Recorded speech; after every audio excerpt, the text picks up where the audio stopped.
নমস্কার, দেখছেন কলকাতা টিভি। আপনাদের সঙ্গে আমি ইন্দ্রাণী। শুরু করছি বাংলা বলছে।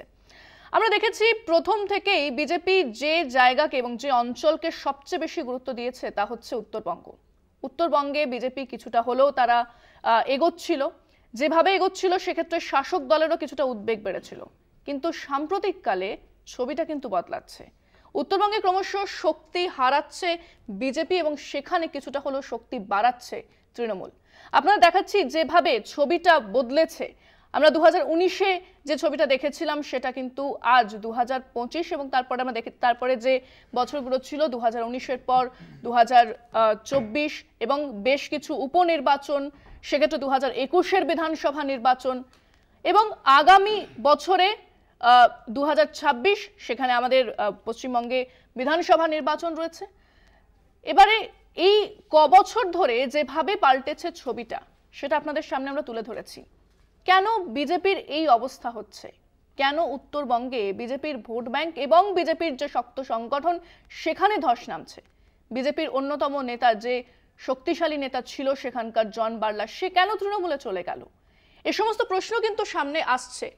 সেখানে কিছুটা হলো শাসক দল তৃণমূল তারা শক্তি বাড়াচ্ছে এবং তারা ঘুঁটি সাজাতে শুরু করেছে। যেভাবে বিজেপি ঘুঁটি সাজাচ্ছিল সেই ঘুঁটি কিন্তু অনেকটাই সরে গেছে বিজেপির হাত থেকে। উত্তরবঙ্গে ক্রমশ শক্তি বাড়াচ্ছে তৃণমূল। মে মাসে প্রাক্তন কেন্দ্রীয় মন্ত্রী জন বার্লা বিজেপি ছেড়ে যোগ দিয়েছেন তৃণমূলে। কংগ্রেস ছেড়ে এসেছেন শঙ্কর মালাকার। ফলে মাটি শক্ত হয়েছে ঘাসফুলের। মাদারিহাট থেকে ধূপগুড়িরও দখলে এসেছে তাদের। এক নজরে দেখে নেব এবার উত্তরবঙ্গে কিভাবে শক্তি বাড়াচ্ছে তৃণমূল। উত্তরবঙ্গে মাটি হারাচ্ছে বিজেপি। গত 5 বছরের হিসেব সেই ইঙ্গিতই দিয়েছে। 2019 সালে দার্জিলিংয়ে বিজেপি জিতেছিল 4,13,000 ভোটে। 2024 সালে ভোটের ব্যবধান নেমে এসেছে 1,78,000-এ। 2019 সালে জলপাইগুড়িতে বিজেপি জিতেছিল 1,84,000 ভোটে। 2024 সালে সেই ব্যবধান নেমে আসে 86,000-এ। একইভাবে আলিপুরদুয়ারে 2019 সালে বিজেপি যেখানে জিতেছিল 2,43,000 ভোটে, সেখানে 2024 সালে ব্যবধান নেমে আসে মাত্র 75,000 ভোটে। এই পরিসংখ্যানই বলে দিচ্ছে উত্তরবঙ্গে কিভাবে জমি হারাচ্ছে গেরুয়া বাহিনী। এসসি এসটি ভোটও 5 বছরের ব্যবধানে অনেকটাই হারিয়েছিল বিজেপি। পিছিয়ে পড়া সম্প্রদায়ের সেই আস্থা উঠে এসেছিল তৃণমূলের দিকে। ভোট ব্যবধানই সে কথা স্পষ্ট করে দিচ্ছিল। এসসি এসটি অংশের মানুষের সঙ্গে রায়গঞ্জ, মালদা উত্তর ও দক্ষিণ লোকসভা বাদ দিলে বাকি সর্বত্রই সংখ্যালঘু ভোটের সমর্থনও একতরফা জোড়াফুলের পক্ষে গিয়েছে বলে মত রাজনৈতিক মহলের। রায়গঞ্জ ও মালদা উত্তর লোকসভায় সংখ্যালঘু ভোটের বিভাজন হয়েছে। মালদা দক্ষিণে সংখ্যালঘু ভোটের বড় অংশ কংগ্রেসের দিকে চলে যাওয়ায় তৃণমূল তৃতীয় স্থানে নেমে গিয়েছিল। তবে সময়ের সঙ্গে সঙ্গে সেই পরিস্থিতি অনেকটা গুছিয়ে নিয়েছে তৃণমূল। এর পাশাপাশি মাটিগাড়া নকশালবাড়ি এলাকায় শঙ্কর মালাকারের মতো প্রবীণ কংগ্রেস নেতা তৃণমূলে যোগ দেওয়ায় উত্তরবঙ্গে ঘাসফুলের ভালো ফলের আশা অনেকটাই বেড়েছে। আমি মনে করি বিজেপির সাথে লড়াই করতে গেলে কংগ্রেস থেকে হবে না। একমাত্র মমতা বন্দ্যোপাধ্যায়ের নেতৃত্বে তৃণমূল কংগ্রেস উত্তরবঙ্গে যে ছাড়খাড় করছে বিজেপি, তার বিরুদ্ধে লড়াই করতে পারবে। 2021-এর বিধানসভা নির্বাচনের তুলনায় লোকসভা ভোটে 2% মতো ভোট কমেছে তৃণমূলের। কিন্তু তা সত্ত্বেও 2024-এর লোকসভা ভোটে 29টি আসন গিয়েছে তৃণমূলের ঝুলিতে। পরিসংখ্যান বলছে এর নেপথ্যে রয়েছে সংখ্যালঘু ও এসসি এসটি ভোটের যুগলবন্দি। উত্তরবঙ্গে গেরুয়া শিবিরের এসসি এসটি ভোটে থাবা বসিয়েই বিজেপির কাছ থেকে কোচবিহার আসন ছিনিয়ে নিতে পেরেছে তৃণমূল। কলকাতা টিভি। আজ আমরা এই নিয়ে আলোচনা করব। আমার সঙ্গে যারা রয়েছেন তাদের একবার পরিচয় করিয়ে দিই আপনাদের সঙ্গে। আমার সঙ্গে এই মুহূর্তে ভার্চুয়ালি রয়েছেন তৃণমূলের তরফ থেকে পার্থপ্রতিম রয়, আপনাকে স্বাগত জানাবো কলকাতা টিভিতে। বিজেপির তরফ থেকে রয়েছেন শঙ্কুদেব পান্ডা, আপনাকেও স্বাগত জানাবো। কংগ্রেসের তরফ থেকে রয়েছেন শুভাশিস ভট্টাচার্য, স্বাগত আপনাকে। বামেদের তরফ থেকে রয়েছেন সৈকত গিরি, স্বাগত জানাবো। এবং রয়েছেন আমাদের বিশ্লেষক জয়ন্ত ঘোষাল। জয়ন্তদা, স্বাগত কলকাতা টিভিতে। আমি প্রথমেই শঙ্কুদের কাছে আসবো। এই যে ছবিটা বদলে যাচ্ছে এবং উত্তরবঙ্গে এরকম অবস্থা হলো কেন বিজেপির? প্রথম কথা হচ্ছে উত্তরবঙ্গে কোনো ছবি টবি বদলাচ্ছে না। বিজেপি জেতার জায়গায় ছিল, জেতার জায়গাতেই আছে। জন বার্লা কেন চলে এলেন? না না, এইটার উত্তর দিচ্ছি। ধরুন জন বার্লা একজন ইন্ডিভিজুয়াল তিনি গেছেন, তিনি ভারতীয় জনতা পার্টি ছেড়ে গেছেন, যে কেউ যে কোনো দলেই যেতে পারে, তার জন্য ভারতীয় জনতা পার্টির কোনো ভোট পার্সেন্টেজ শিফট করে না। কারণ ভারতীয় জনতা পার্টি আর তৃণমূলের মধ্যে ডিফারেন্সেস হচ্ছে, তৃণমূল কংগ্রেস মমতা বন্দ্যোপাধ্যায় ওরিয়েন্টেড পার্টি, কিন্তু ভারতীয় জনতা পার্টিতে ইন্ডিভিজুয়াল মুখ নয়, দলই প্রধান, ফলে এখানকার ভোট ওর ইনট্যাক্ট আছে। এখন দেখবেন আপনি তৃণমূলের ভোট পার্সেন্টেজ কিছুটা বাড়ছে, তার একটাই কারণ, উত্তরবঙ্গে সহ সারা পশ্চিমবঙ্গে একটা নতুন দল তৈরি হয়েছে, সেটা হচ্ছে তৃণমূল কংগ্রেস অনুমোদিত পশ্চিমবঙ্গ কংগ্রেস। এই পশ্চিমবঙ্গ কংগ্রেস তার প্রেসিডেন্ট আপনি দেখবেন অধীর চৌধুরীকে সরিয়ে দিল, যিনি মমতার প্রধান বিরোধী ছিলেন, দিয়ে একটা হাতের পুতুল পাপেট প্রেসিডেন্ট বসিয়েছে। এই যে তাতাটাকে প্রেসিডেন্ট করতে পারতো, করেনি, এর মতো লোককে কংগ্রেস প্রেসিডেন্ট করেনি, এমন এমন প্রেসিডেন্ট ধরে নিয়ে এসছে সেই কংগ্রেসের যে উত্তরবঙ্গের ভোট, সেই ভোটটা ট্রান্সফার হয়ে তৃণমূল কংগ্রেসে যাচ্ছে। ও দাদা এখনো রাগার মতো কিছু বলিনি, আরে সবাই শুরু করেছি, একটু মাছ ফোড়ন দিয়েছিলাম। বিজেপির অবস্থা হচ্ছে কেন? বিজেপির অবস্থা হচ্ছে কেন? আরে বিজেপির হচ্ছে না, আপনি দিদি আমাকে একটু অ্যালাউ করে দিন, বুঝুন বিষয়টা। বিজেপির ভোট পার্সেন্টেজ কমছে না, তৃণমূল কংগ্রেসের পার্সেন্টেজ বা টোটাল ভোট একটু করে বাড়ছে, কারণ কংগ্রেসটা ওরা জিরোতে নিয়ে চলে যাচ্ছে। উত্তরবঙ্গে কংগ্রেস তো শক্তিশালী ফোর্স ছিল, আজকে কেন এটা মমতা বন্দ্যোপাধ্যায় করছেন? দেখুন, মমতা বন্দ্যোপাধ্যায়ের এই রাজনৈতিক সুচতুর কৌশলকে আমি বিরোধিতা করছি না, স্বাভাবিক, ওনার জায়গায় অন্য কেউ থাকলেও করতেন।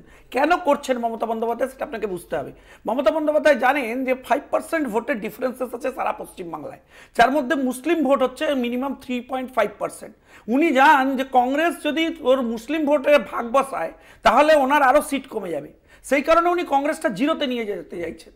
নিয়ে গেলেই হচ্ছে ওনার মুসলিম ভোটটা সিকিউর থাকবে, কারণ মুসলিম ভোট ভেঙে অন্যদিকে চলে গেলেই ওনার সিট কমবে, সেটা উত্তরবঙ্গে এবং দক্ষিণবঙ্গেও। উত্তরবঙ্গে ওনার সংখ্যাটা কম, দক্ষিণবঙ্গে ওনার সংখ্যাটা বেশি আছে, তাই উনি কনফিডেন্টলি উত্তরবঙ্গের জন্য ঝাঁপিয়েছেন। এই সূত্রে তিনি কিছুটা ভোট বাড়াতে পারবেন, কিন্তু তিনি ভারতীয় জনতা পার্টিকে হারিয়ে জিততে পারবেন না। হ্যাঁ, ব্যতিক্রম হয়েছে, যেমন কুচবিহার আমরা ওয়ার্কআউট করেছি, আমরা আরও একটা দুটো জায়গায় ভোট কম পেয়েছি, তার জন্য আমি সরাসরি তৃণমূল কংগ্রেসকে দায়ী করব না, তাতে আমার কিছু কিছু ডেফিসিয়েন্সি আছে, আমাদের কিছু স্ট্র্যাটেজিক দেখুন, প্রত্যেক রাজনৈতিক দলের ডেফিসিয়েন্সির কারণ সমালোচনা আলোচনা দলের মধ্যে হয়, আমরা আমাদের দলের মধ্যে সেগুলো জানতে পেরেছি, আলোচনা করেছি, সেগুলো এবার আমরা শুধরে নেব। আপনি দেখবেন উত্তরবঙ্গে ধুয়ে মুছে সাফ হয়ে যাবে তৃণমূল কংগ্রেস, কারণ কংগ্রেসের লোকের উপর বেশ করে ওদের এগোতে হবে। সেই শঙ্কর মালাকা যে গৌতম দাকে পেটাতো, গৌতম দা উত্তরবঙ্গের তৃণমূলের নেতা, যাদের লড়াই করতে হয়েছে শঙ্কর মালাকারের বিরুদ্ধে, প্রতিদিন তাকে নিয়ে এসে পাশে বসিয়ে বলবেন একে নেতা হিসেবে মেনে নাও, এটা পসিবল? এটা কি করে ব্যালেন্স করবেন? আর পাঠাচ্ছেন কাকে? টলিগঞ্জের বিখ্যাত হচ্ছে অভিনেতা কন্ট্রোলার নেতা অরূপ বিশ্বাসকে।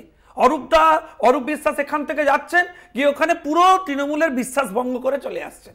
সুভাষিস দা, এই মডেলটা শুধু মমতা ব্যানার্জি চালু করেনি যে অন্য দল থেকে লোক নিয়ে তাদের দলে ঢোকাও, এটা বিজেপিও তো করেছে। আজকে শঙ্কর বলছে শঙ্কর মালাকারকে নিয়ে গেছে, এইটাই মমতা ব্যানার্জির কাজ। সারা পশ্চিমবাংলা নয়, সারা ভারতবর্ষ জুড়ে বিজেপি এটা করেছে। পশ্চিমবাংলার সমস্ত তৃণমূল নেতা আজকে বিজেপিতে, এবং সারা ভারতবর্ষের কংগ্রেসের নেতা ইডি সিবিআই পাঠিয়ে বিজেপি তাদের দলে সামিল করেছে, এবং যাদেরকে অ্যাকিউজ করেছিল হাজার হাজার কোটি টাকার ঘাপলা করেছে, দুর্নীতি করেছে, তাদের জেলে রাখবো এই কথা বলেছিলেন মধ্যপ্রদেশের একটি সভায় নরেন্দ্র মোদীজি, তাকে দলে সামিল করেছে ঠিক 3 দিন বাদে। 48 ঘন্টা জাস্ট গেছে তাকে বলে। এবার শঙ্কুর কথা শেষ করি শঙ্কুর কথাতে কংগ্রেস যদি শক্তিশালী হয়, একটু প্লিজ, কংগ্রেস যদি শক্তিশালী হয়, মুসলমান ভোট কাটলে পরে তাহলে পরে বিজেপির সুবিধা হবে। তার মানে বিজেপির স্ট্রেংথে এখানে শুধু নির্ভর করছে কংগ্রেস কত সংখ্যালঘু ভোট কাটলো তার উপর বিজেপি শক্তিশালী হবে। আমি বলে নেই বিজেপি উত্তরবঙ্গে যে ভোট কমছে বিজেপি, সেটা উত্তরবঙ্গে ভোট করার কারণ হলো জেতায় মেলে যায়নি, হারা মানুষ গিয়েছেন, জেতা মানুষ যায়নি। আমার এবার কথা হচ্ছে আমি তো বলে না, আমি তো অ্যালাউ না করলে হবে না, কারণ হট করে এই প্রশ্নটা এরভাবে উত্তর হয় না। দ্বিতীয় কথা হলো যে উত্তরবঙ্গে মোদিজি যেসব প্রতিশ্রুতি দিয়ে গিয়েছিলেন তার ইমপ্লিমেন্ট হয়নি। এইমস হবে বলেছিলেন, এখানে ইন্ডাস্ট্রি, ট্যুরিজম ইন্ডাস্ট্রিকে ডেভেলপ করা হবে। আচ্ছা, আমি একটু কথা বলে সুবিধা হবে, আমার মনে হয় সুবিধা হবে, কারণ আমি জানি আমি বললে তোমার অসুবিধা হবে, আমি বললে তোমার অসুবিধা হবে, আমি জানি। তুমি যখন শঙ্কর মালাকার চলে গেছে বলে তুমি চোখের জল ফেলছো, তখন এখানে খুব অসুবিধা হবে। যারা কাকে কাকে মেরেছে শঙ্কর মালাকার, আর ওখানে তৃণমূলের অনুমতি নিয়েছেন, এখানে যে বলছেন থেকে আরম্ভ করে ওখানে বিজেপি লড়াই হয়েছিল। মমতা ব্যানার্জির বিরুদ্ধে বলার আগে ভেবে নিন।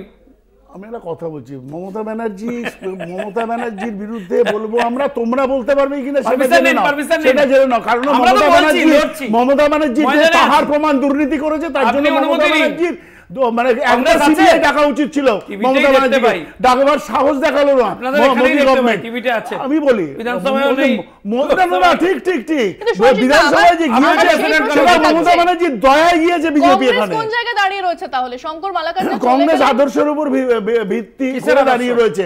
কংগ্রেস এই টানাটানির খেলায় নেই, এই দল থেকে ভাঙি এই দলে নাও, এই দল থেকে ভাঙি ওই দলে নাও, এই করে না বিজেপির মতন কংগ্রেস, না তৃণমূলের মতন কংগ্রেস তার নিজের শক্তি তৈরি করবে।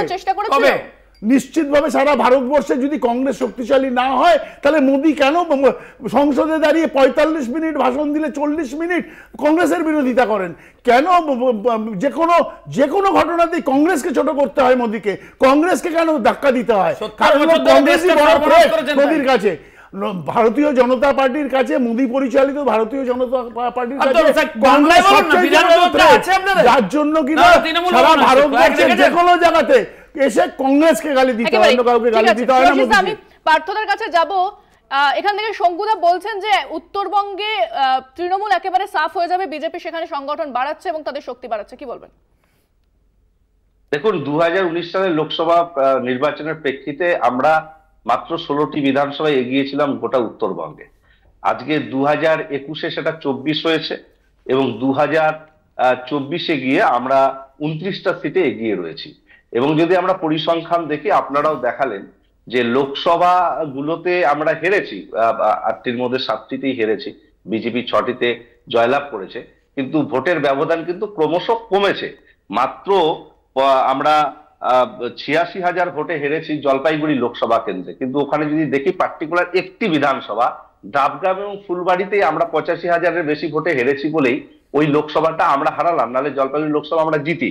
এবং আলিপুরেও কিন্তু মাত্র 75,000 ভোটে আমরা হেরেছি এবং চা বলয়ে আমাদের ভোট পার্সেন্টেজ বৃদ্ধি পেয়েছে, ভোটার সংখ্যা বৃদ্ধি পেয়েছে আমাদের তৃণমূল কংগ্রেসের অনুকূলে, যেখানে এককভাবে বিজেপির গড় ছিল।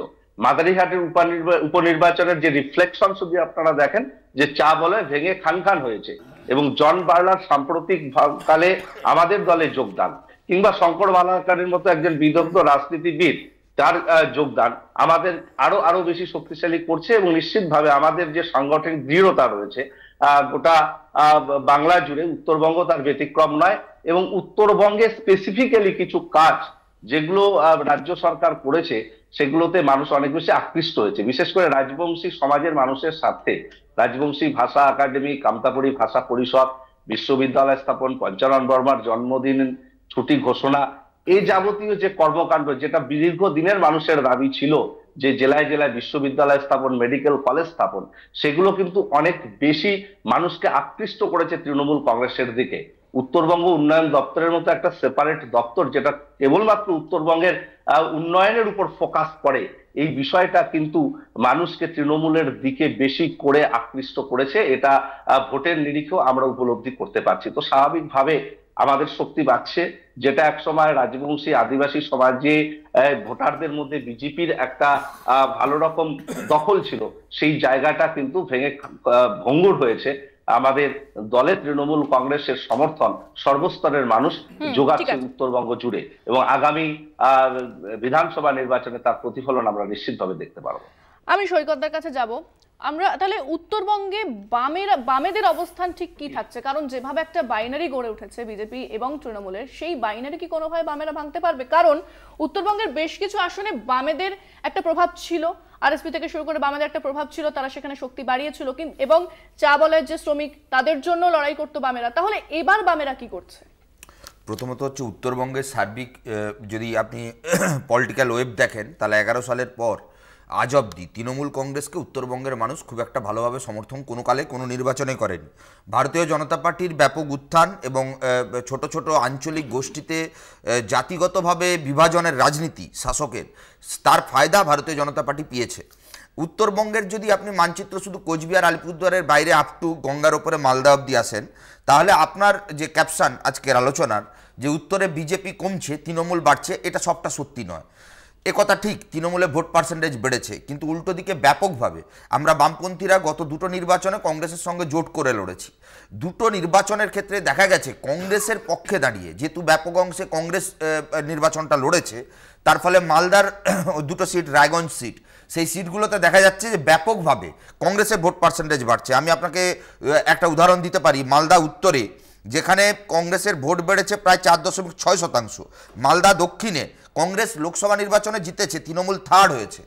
আমি এই কারণে আপনাকে এই ডেটাটা দিলাম। রায়গঞ্জের ক্ষেত্রেও ইন্টারেস্টিংভাবে কংগ্রেসের পক্ষে ভোট বেড়েছে 12.69%। 2014 সালে ওই সিটে মোহাম্মদ সেলিম নির্বাচিত এমপি ছিলেন, এবারে ক্যান্ডিডেট ছিলেন ভিক্টর।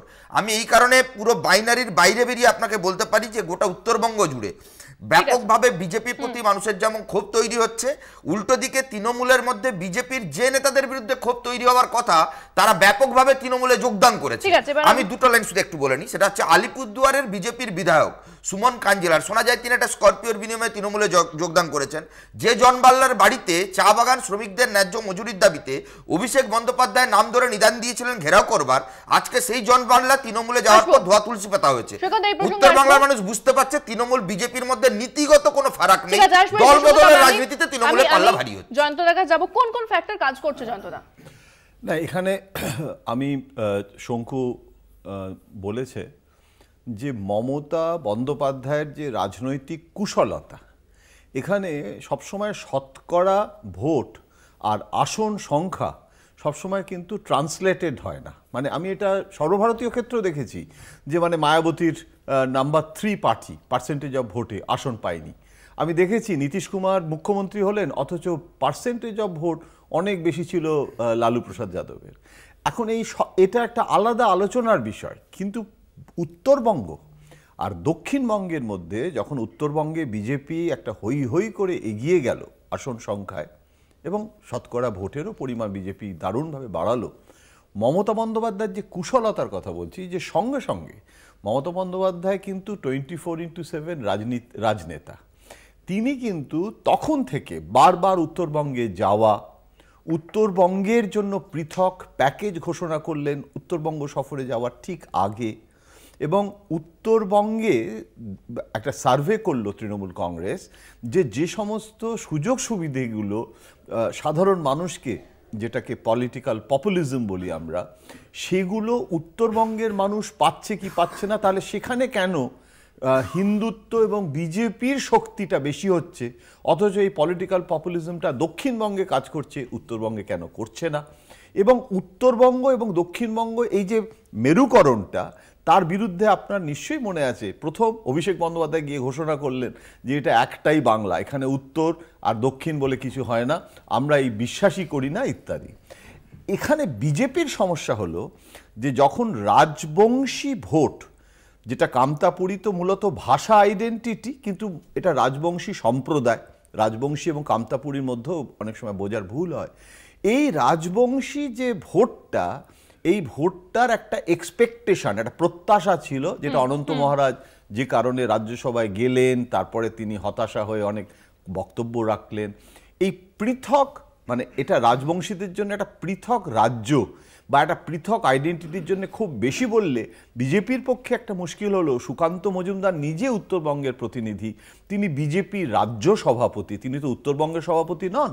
তার ফলে এই জায়গাটা তৃণমূল কংগ্রেসের মমতা বন্দ্যোপাধ্যায় বুঝতে পারছিলেন যে এই জায়গাটাকে ধরতে হবে, কেননা এটা তো বিজেপির একটা ফল্ট লাইন। বিজেপি এই তাসটা ব্যবহার করেছে, কিন্তু এখন সেটাকে নিয়ে বেশি এগোতে গেলে বিজেপির পক্ষে তো দক্ষিণবঙ্গ ছাড়া ক্ষমতায় আসা বা আসন বাড়ানো বা সংখ্যাগরিষ্ঠতার দিকে যেটা অভিমুখ, সেটা যাওয়া সম্ভব নয়।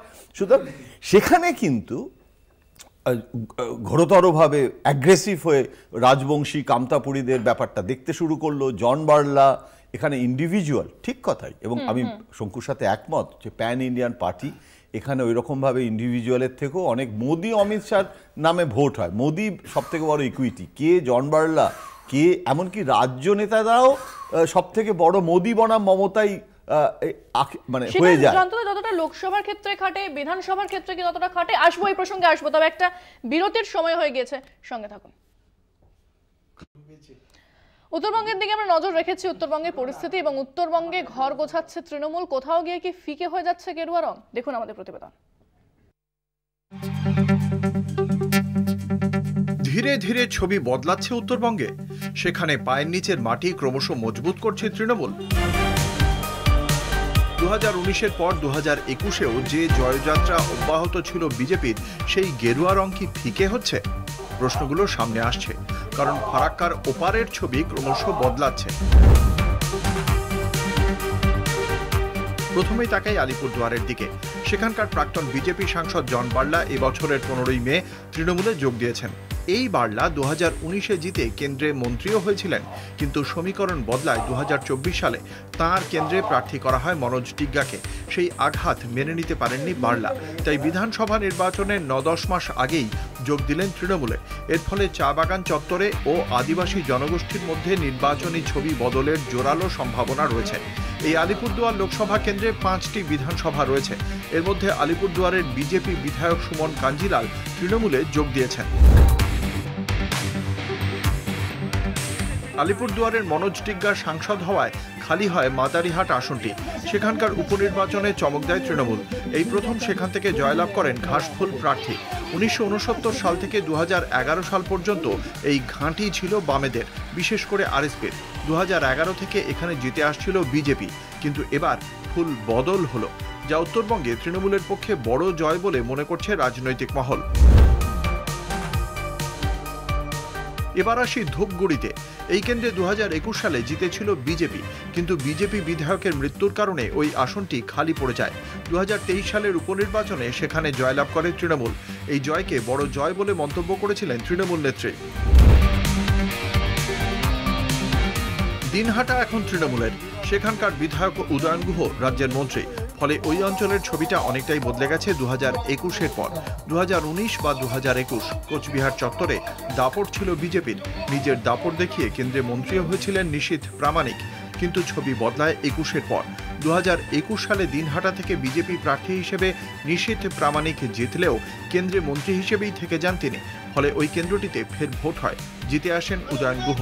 অন্যদিকে 2024 সালে কোচবিহার কেন্দ্র থেকে সাংসদ নির্বাচিত হন তৃণমূল প্রার্থী জগদীশ বসুনিয়া, হেরে যান বিজেপি প্রার্থী নিশীথ প্রামাণিক।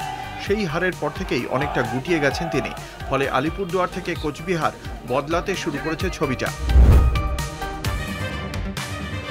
এবার আসি রায়গঞ্জের দিকে। সেখানে 2021 সালে জিতেছিলেন বিজেপি প্রার্থী কৃষ্ণ কল্যাণী, কিন্তু পরে তিনি যোগ দেন তৃণমূলে। 2024 সালের উপনির্বাচনেও তৃণমূলের হয়ে জিতে বিধায়ক হন কৃষ্ণ কল্যাণী।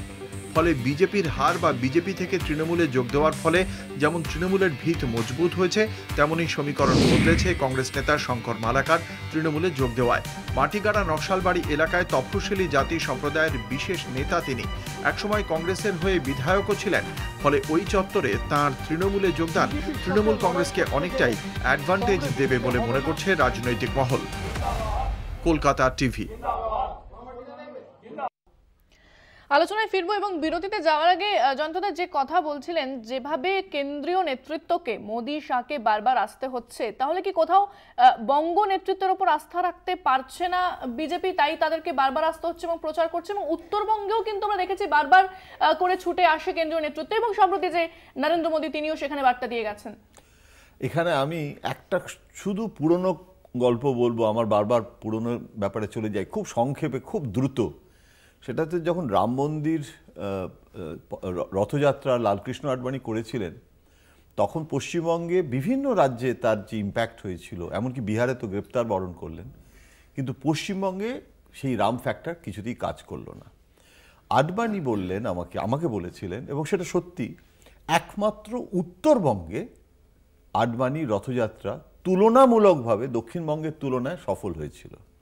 এবং যখন বিজেপি নেতাদের ডেকে আনার তখন পরম্পরা যখন শুরু হয়েছিল বাজপেয়ী আডবাণীর সময়, তখনও কিন্তু উত্তরবঙ্গে সেই রাহুল সিনহাই হোক আর তপন শিকদার হোক, এমনকি নির্বাচনে প্রার্থী হবার জন্য দক্ষিণবঙ্গের বিজেপি নেতারা উত্তরবঙ্গতে যেতে চাইতো। কেন? তার কারণ এই যে অনুপ্রবেশ, এই যে বাংলাদেশের সীমানা, এই যে হিন্দু এবং সংখ্যালঘু মুসলিমদের যে মেরুকরণের যে আজকে এত বিরাট একটা ন্যারেশন আখ্যান হয়েছে, সেটা কিন্তু অনেক দিন আগে থাকতেই তার একটা শিকড় কিন্তু আমি উত্তরবঙ্গে দেখেছি। এবং সেটা তৃণমূল কংগ্রেস 2019-এ যে বিজেপির সাফল্য, সেটা তৃণমূলের নেতৃত্ব কিন্তু বুঝতে পারেনি যে এই রকম সাফল্যটা হবে। কিঞ্চিত বৃদ্ধি হতে পারে, যেটা বাইনারি তুমি উল্লেখ করছো, কিন্তু এইরকম হবে ভাবেনি। এখন মমতা বন্দ্যোপাধ্যায় সচেতনভাবে সেটাকে নিউট্রালাইজ করার চেষ্টা করছেন। কিন্তু এখনো আমি একজন বিশ্লেষক, আমি তো কোনো রাজনৈতিক দলের প্রতিনিধি নই, আমি এখনো বলবো যে ওখানে কিন্তু উত্তরবঙ্গে বিজেপিকে একদম নিউট্রাল করে দিয়ে তৃণমূল কংগ্রেস সব আসন পেয়ে যাবে, এটা কিন্তু আমি এখনো মনে করি না। আমি জাস্ট একটা লাইন বলতে চাই, আমি জয়ন্তদার সাথে একমত। জয়ন্তদা তো বহুদিন সাংবাদিকতা করছেন, আসলে না বলতেছে উনি ফ্যাক্টটা সবসময় বলে ফেলেন। সেটা হচ্ছে ঠিক যেই জিনিসটা উত্তরবঙ্গে তৃণমূল কংগ্রেসের ক্ষেত্রে অসুবিধার কারণ, সেটাই ওর দক্ষিণবঙ্গে ফায়দার কারণ। আপনি দেখবেন দক্ষিণবঙ্গের একাধিক জেলা যেখানে অনুপ্রবেশটাই ওরা এন্টারটেন করে দিয়েছে। আজকে অমিত শাহকে এসে বলতে হচ্ছে যে আপনি জমি দিন যাতে আমি বিএসএফকে দিয়ে প্রোটেক্ট করতে পারি। ভোটার লিস্টে একের পর এক অনুপ্রবেশকারী বাংলাদেশিদের নাম। একসময় মমতা বন্দ্যোপাধ্যায় কাগজ ছুঁড়ে মেরেছিলেন লোকসভায়, বলেছিলেন এই অনুপ্রবেশকারীদের এখান থেকে হটান, লিস্ট থেকে, ভোটার লিস্ট থেকে বাদ দিন, ও no vote, no voter card, no vote, এইটার আন্দোলন করেছিলেন তিনি। অথচ ক্ষমতায় আসবার পর এখন তিনি ওটার ফায়দা নিচ্ছেন এবং সেই কারণে বিজেপি আর জন্য এফেক্টেড হচ্ছে। না, আমি জানি আপনার অসুবিধা হবে জয়ন্তদা, আপনার অসুবিধা হবে, কিন্তু আপনার বিশ্লেষণের সূত্র যেটা উত্তরবঙ্গের ক্ষেত্রে প্রযোজ্য তৃণমূলের সুবিধার জন্য, সেটাই অসুবিধার জন্য, সেটাই হচ্ছে দক্ষিণবঙ্গের তৃণমূল কংগ্রেসের সুবিধার কারণ, আর সেটাই আমরা টার্গেট করেছি। আমাদের বক্তব্য হচ্ছে উত্তরবঙ্গ হোক বা দক্ষিণবঙ্গ, আপনি এটা মানবেন, ভারতীয় আপনার হচ্ছে ন্যাশনালিটি রয়েছে, যে এই অনুপ্রবেশ সব জায়গায় আমাদের পক্ষে ক্ষতিকারক। অবিলম্বে এটা স্যানিটাইজ করা দরকার। এখন তো ভুয়ো ভোটারের অভিযোগ বিজেপির বিরুদ্ধে তোলা হচ্ছে। সে তুলছেন লোক রক্ষার জন্য। 365 কিলোমিটার আসামে ফেন্সিং হয়নি, 117 কিলোমিটার বা ত্রিপুরায় ফেন্সিং হয়নি। অনুপ্রবেশ শুধু এখানে হচ্ছে তা না, যেখানে জমি পেয়েছে সেখানেও তো ফেন্সিং করতে পারে না। প্রথম কথা হলো ভোট উত্তরবঙ্গ দিয়ে কেউ দখল করতে পারবে না। উত্তরবঙ্গ মাত্র 77টা সিট। আপনারা সন্ত্রাসবাদী ধরবেন, সমস্যা না, সন্ত্রাসবাদীরা ঢুকলো কাশ্মীর মেরে চলে গেল। এখানে ঢুকে মারছে, মেরে বেরিয়ে যাচ্ছে, বড় বড় ভাষণ দিচ্ছে।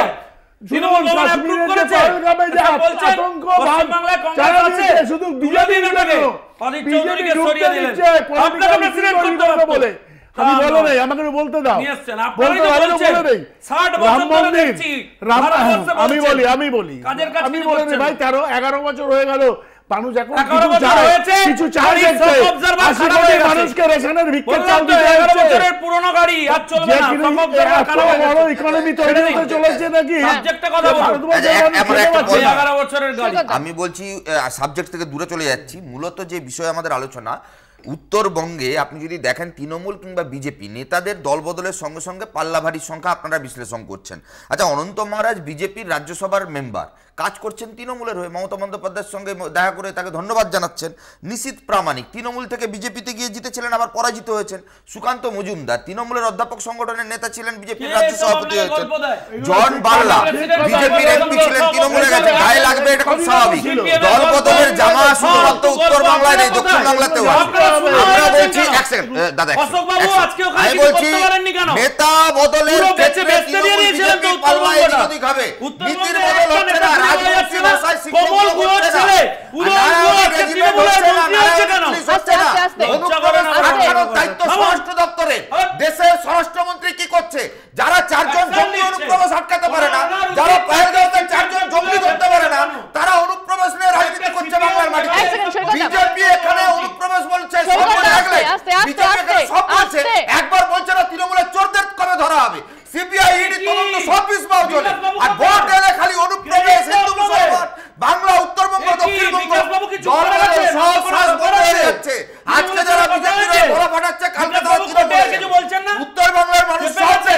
এখন এই যে তৃণমূল জোড়া ফুল বিকাশ বাবু পানিশমেন্ট দেওয়াতে পারছেন না। আরে চিৎকার করে কি আর ফুল বদল দল বদল এগুলো নজর করানো যাবে? বিকাশ ভট্টাচার্য সেটিং কি আলোচনা স্তব্ধ করে কি ফুল বদল আটকানো যাবে? আপনারা সিপিএম ও নেই, সিপিএম তৈরি হয়েছে নতুন দল, সাতটা এমএলএ আসতে পারে না, সেই বিজেপি আপনারা জিরো।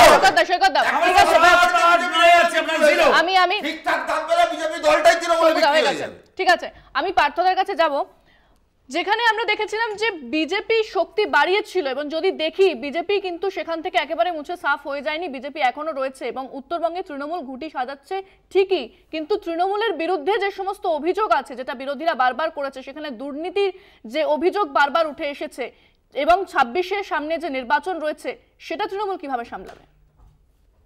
দেখুন, আলোচনার পার্সপেক্টিভটা ঘুরে গিয়েছে। জয়ন্তদা একটা অন্য অ্যাঙ্গেলে তিনি আলোচনাটাকে এগিয়ে নিয়ে গেলেন, কিন্তু কেন উত্তরবঙ্গে বিজেপি ক্ষয়িষ্ণু হচ্ছে তার পেছনে একটা অন্য গল্প রয়েছে। দেখুন, উত্তরবঙ্গের বঞ্চনা ইস্যুটা বরাবর কিন্তু বিভিন্ন সময় উঠে আসে এবং এখান থেকে বিভিন্ন ধরনের আন্দোলনের সৃষ্টি হয়।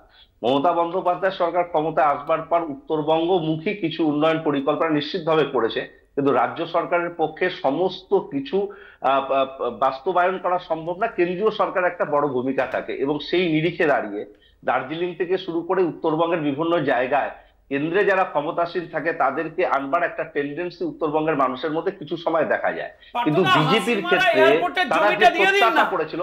প্লিজ শঙ্কু, তুমি বলো না আমি বাইরে। আরে আপনি হাসিমারা এয়ারপোর্টের জমিটা দিচ্ছেন না বলে এখন হাসিমারা এয়ারপোর্ট করা যাচ্ছে না, হাই রোড করা যাচ্ছে না। বলবো না, আমাকে বলতে বলেন নেই তো, আপনি উন্নয়নের প্রশ্ন বলছেন তো আমাকে অ্যাটাক করছেন।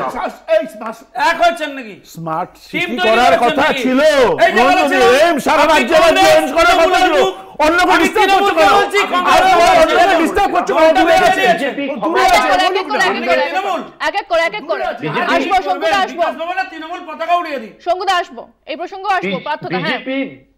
বিজেপি কেন্দ্রে রয়েছে, তারা দুজন প্রতিমন্ত্রী এখানে করেছে, তাদের কাছে মানুষের এক্সপেকটেশন ছিল তারা কিছু করবে, কিন্তু কিচ্ছু করতে পারেনি। ব্রহ্মপুত্র বোর্ড দীর্ঘদিন থেকে পশ্চিম বাংলায় কোনো ফান্ড দেয় না, উত্তরবঙ্গের নদীগুলোর বন্যা নিয়ন্ত্রণে একটা গুরুত্বপূর্ণ ভূমিকা ব্রহ্মপুত্র বোর্ড করে। আজকে গঙ্গা ভাঙনে কোনো সদর্থক ভূমিকা কেন্দ্রের নেই। আজকে মমতা বন্দ্যোপাধ্যায় থাকাকালীন যে রেলের সম্প্রসারণের কাজ হয়েছিল তার বাইরে দু একটি কাজ ব্যতি রেখে তেমন কোনো উল্লেখযোগ্য কাজ হয়নি। আজকে এখানকার ভাষা রাজবংশী কামতাপুরীকে অষ্টম তফসিলে আনা হোক, এটা নিয়ে দাবি রয়েছে এখানকার মানুষের, সেই দাবিকে মর্যাদা দেয়নি কেন্দ্রীয় সরকার, রাজ্য সরকার দিয়েছে। নারায়ণী ব্যাটালিয়নের কথা বলে গিয়েছিল স্বরাষ্ট্রমন্ত্রী অমিত শাহ, উত্তরবঙ্গের চা বাগিচাগুলো অধিগ্রহণ করে সেগুলোকে খোলার ব্যবস্থার কথা বলেছিল প্রধানমন্ত্রী নরেন্দ্র মোদী, কিন্তু একটি কাজও হয়নি। এই যে হতাশা, এই যে বঞ্চনা কেন্দ্রের সরকারে, সেখান থেকে কিন্তু বিজেপির থেকে মুখ সরাচ্ছে এবং তৃণমূল কংগ্রেসের দিকে মানুষ আবার ঝুঁকছে। আমি 3টে লাইনে শুধু উত্তর দিতে চাই অন্য কথা ছাড়া। পার্থবাবুকে মনে করাবো, নমামি গঙ্গা প্রজেক্ট আপনার শুধু ওখানে না, সারা দেশে উচ্চ প্রশংসিত হয়েছে, আপনি এসব জানেন না, পড়েন না, আপনি থেমে যান, কংগ্রেস থামুন। আমি তৃণমূলকে বললে কংগ্রেস না পায়, বলেছিলাম না পার্টিটা বেঁচে দিয়েছে, আরেকটা শুনুন বেড়েছে, আপনি কংগ্রেস করেন, তৃণমূল আপনি কবে যান, বড় বড় কথা আপনি কবে যাবেন? আচ্ছা মোদী দল যারা শেষ কবে করবে? দল যারা আমি কি বাকি দুটো বলবো? আমি আরো দুটো বলিনি। আচ্ছা আপনাকে প্রেসিডেন্ট করা উচিত। আচ্ছা এবার দ্বিতীয় হচ্ছে, আমি আপনাকে বলবো পার্থবাবু, আপনি শুনে রাখুন, শুধুমাত্র আপনি 4টে থাম মানাতে দেননি বলে আপনার সরকার, রাজ্য সরকার, আজকে সেক্টর 5 পর্যন্ত মেট্রো রেলটা করা যাচ্ছে না, এমন উন্নয়নের বহরে আপনি রয়েছেন। এবং 3 নম্বর লাস্ট আপনাকে বলছি, আমি দায়িত্ব নিয়ে বলছি, শঙ্করবাবু আমাদের এমএলএ, তাদেরকে বসে লড়াই করতে হচ্ছে। চা বাগান আপনারা রিয়েল এস্টেটকে দিয়ে দিচ্ছেন, সেখানে সমস্ত চা বাগানে রিয়েল এস্টেটে লোকে কম পয়সায় জমি নিয়ে বাড়ি করে করে লোককে বেচছে। কেন হবে? কেন করবেন? ছেড়ে দিন, নিয়ে নেবে এই রাজ্য সরকার থাকবে না, চুরি করবে। আজকে বললো হবে না, ঋতব্রতকে নিয়ে গিয়ে নেতা বানিয়েছেন, সিপিএম এর বহিষ্কৃত ঋতব্রতকে নিয়ে গিয়ে ট্রেড ইউনিয়নের নেতা নিয়েছেন, শ্রমিকদের কাছ থেকে কি করে উত্তরবঙ্গে খবর নিন। শঙ্কুদা, আমার যে প্রশ্নটা আছে শঙ্কুদা, সেটা হচ্ছে যে অনন্ত মহারাজকে বিজেপি নিয়ে এসেছিল এবং সেখানে একটা তাদের যে রাজনীতি ছিল, যে প্ল্যান ছিল, সেক্ষেত্রে অনন্ত মহারাজ কেন তিনি ব্যাকফুটে চলে গেছেন? কেন নিশীথ প্রামাণিক এখনো সক্রিয় নন? এক সেকেন্ড, আপনাকে জানতে হবে নিশীথ প্রামাণিক সক্রিয় ডেলি রাজনীতিতে রয়েছেন। এই তো আরে তুমি জানো না, তোমাকে আমাকে প্রশ্ন করে যে আমাকে প্রশ্ন করে যে এই কথা বলবে কেন কাজ করবে? আপনি অ্যাঙ্কারে জায়গা বসে পড়ুন। আমি বলছি আপনি অ্যাঙ্কার হয়ে যান। বিজেপি উত্তরবঙ্গের কোন আরে আমি প্রশ্ন করে একটা কাজ কি করেছে? আপনার প্রশ্নের উত্তর কোন? ওনার প্রশ্নের উত্তর কি করেছে বলবে? জনগণ কাজ করেন কি পারফরম্যান্স জনগণ বছরে কি কাজ করেছে উত্তরবঙ্গে? এক সেকেন্ড রাজবংশীদের জন্য কি কাজ করেছেন? আদিবাসীদের জন্য কি কাজ করেছেন? পাহাড়ের জন্য কি কাজ করেছেন? চা বাগানের শ্রমিকদের জন্য কি কাজ করেছেন? এদের সবার জন্য করিডোরের জন্য কি কাজ করেছেন? ডোকলামের জন্য কি কাজ করেছেন? প্রতিশ্রুতি দেওয়া টুরিজম ডেভেলপমেন্ট হয়েছে। আরে কালকে তো দিন হাসিমারা এয়ারপোর্ট ওপেন করি কি করেছে? হাসিমারা এয়ারপোর্ট ওপেন করতে পারছি না, রাস্তা তৈরি করতে পারছি না শিলিগুড়িতে। আরে আগে ব্রিজ তৈরি করতে পারছি না, আগে রাজস্থান খনন করতে পারছি না। নিরাপত্তা দাও। আগে বাংলাদেশ সীমান্তে 15 দিন ধরে বাংলাদেশ আর্মিরাতে বন্দী ছিল। তোমার 56 ইঞ্চি সরকার কি করেছে বাংলাদেশ? আমি সৈকতের সাথে এক সেকেন্ড, আমি সৈকতের সাথে যতক্ষণ না পশ্চিমবঙ্গের তৃণমূল সরকারটা উচ্ছেদ হবে ততক্ষণ পর্যন্ত এই সিম্পাথেটিক্যাল সন্ত্রাসবাদীদের সিম্পাথেটিক্যাল সরকার থাকলে এই পশ্চিমবাংলায় উত্তরবঙ্গের আদিবাসী সরকার নয়। আরে বাবা কি করা হয়েছে? সিপিএম বানিয়ে নিয়েছে তৃণমূল, তৃণমূল সিপিএম বানিয়ে নিয়েছে, সিপিএম কংগ্রেস তৃণমূল সবাই এক হয়েছে বিজেপির বিরুদ্ধে। আপনারা বুঝুন সারা দেশের বিরুদ্ধে পাইলট প্রজেক্ট দেখুন ব্যাস। আচ্ছা এইবার আমার উত্তর হচ্ছে ওনার জন্য লাস্ট আমার বলার আছে উত্তরবঙ্গে নট ইটস ওকে, আমাদের তো লড়তেই হবে। আমার বক্তব্য হচ্ছে দেখুন পার্থদা তো যুক্তিসঙ্গত কথা দিয়েছেন, কথা বলেছেন, কিন্তু পার্থদাকে বুঝতে হবে উত্তরবঙ্গের মানুষরা কেন রাজ্য থেকে আলাদা হয়ে যেতে চান। আজকের ডেটে একের পর এক লোকেরা কেন আলাদা হয়ে শিলিগুড়িতে কারণ আরে এই উত্তর শুনবে না। তুমি কি তৃণমূলের আমি আপনার কোনো চিন্তা করবে আমাকে জানান আপনি থামুন না, আমাকে আপনি বলবেন এক লাইন বলতে দেব না, মনে রাখা উচিত এক লাইন বলতে দেব না, একই কাজ হবে। আমাদের সময় শেষ হয়ে যাবে। আমরা এইবার আমার বক্তব্য হচ্ছে শুনুন, এই যে পার্থদা বললেন না উত্তরবঙ্গে একটা তৈরি হয়েছে উত্তর কন্যা, আপনি চলে যাবেন সেক্রেটারিয়েটে অর্ধেক দিন লোক থাকে না, আপনি বড় বড় বিল্ডিং তৈরি করেছেন কিন্তু সার্ভিস দিতে পারেন না। তবে শঙ্কুদের এটা তো আরে লোককে খাটে করে নিয়ে যেতে হয় মালদায়, রাস্তা নেই মরে যায় লোকে, এই তো এদের পরিষেবা। চা বাগানে আমি আপনাকে দায়িত্ব নিয়ে বলছি, আমি ঘোষণা করছি কুম্ভে যখন মানুষ মারা গেছিল চা বাগানে এখানে বকবক করতে হবে না বিজেপিকে, চা বাগানে কথা বলতে হবে না এখানে বিজেপিকে। এক সেকেন্ড, চা বাগানে আপনাকে মনে রাখতে হবে যে চা বাগানে তৃণমূল কংগ্রেসের কোনো ট্রেড ইউনিয়ন লিডার যদি অপারেট করতেন আমার কিছু বলার ছিল না। ঋতব্রতর মতো একটা যাকে সিপিএম বের করে দিল এমন একটা ঘটনার কারণে তাকে নিয়ে গিয়ে মাথা করে বসিয়েছি। আপনি খবর নেবেন চা শ্রমিকরা কি অত্যাচার ফেস করে ওখানে।